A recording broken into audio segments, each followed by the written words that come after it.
শাহজালাল বিমানবন্দরে অগ্নিকাণ্ডের এক সপ্তাহ পেরিয়ে গেলেও স্বাভাবিক হয়নি পণ্য আমদানি কার্যক্রম। এমনকি আগুন থেকে বেঁচে যাওয়া পণ্যের তালিকা দেয়া হলেও হদিস মিলছে না।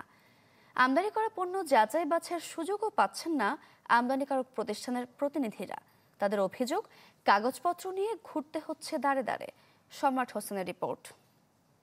বাছাইকৃত কাঁচামাল ও স্বয়ংক্রিয় ইউরোপিয়ান মেশিনে তৈরি হয় all time honeycomb, all time healthy life. Shahjalal আন্তর্জাতিক বিমানবন্দরে কার্গো ভিলেজে ভয়াবহ আগুনের ঘটনায় পুড়ে ছাই হয়েছে আমদানি করা পণ্য। ব্যবসায়ীদের দাবি, আগুনের ঘটনায় ক্ষতির পরিমাণ 12,000 কোটি টাকা। বিমানবন্দরে আগুন লাগার দুদিন পর সীমিত পরিসরে শুরু হয় পণ্য আমদানি কার্যক্রম। তবে শাহজালাল বিমানবন্দরে অগ্নিকাণ্ডের 7 দিন পেরিয়ে গেলেও স্বাভাবিক হয়নি পণ্য খালাস। আগে 4টি গেট দিয়ে কার্যক্রম চললেও এখন পণ্য খালাস হচ্ছে শুধুমাত্র 9 নম্বর গেট দিয়ে।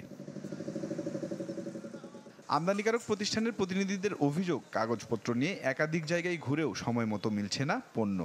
আগে বিমানবন্দরের ভেতরে প্রবেশের সুযোগ থাকলেও এখন যাচাই বাছাইয়ের জন্য সেই সুবিধা থেকে বঞ্চিত তারা।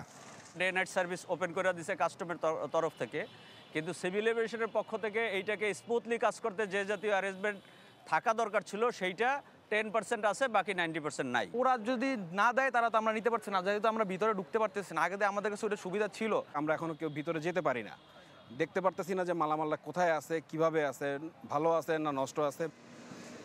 এদিকে ফাইল সহ গার্মেন্টস পণ্যের স্যাম্পল আমদানি করা হয় কুরিয়ার সার্ভিসের মাধ্যমে, কিন্তু আগুনের ঘটনার পর থেকে এই কার্যক্রম অনেকটাই চলছে ঢিমে তালে। এতে দুর্ভোগে পড়েছেন প্রায় 2 শতাধিক আমদানিকারক প্রতিষ্ঠান।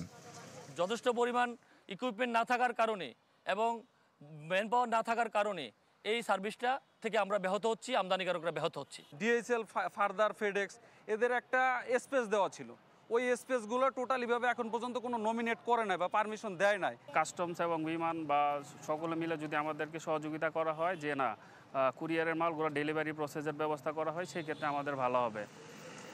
আমদানি করা পণ্যের কার্যক্রম পরিচালনা করে বিমান বাংলাদেশ এয়ারলাইন্স।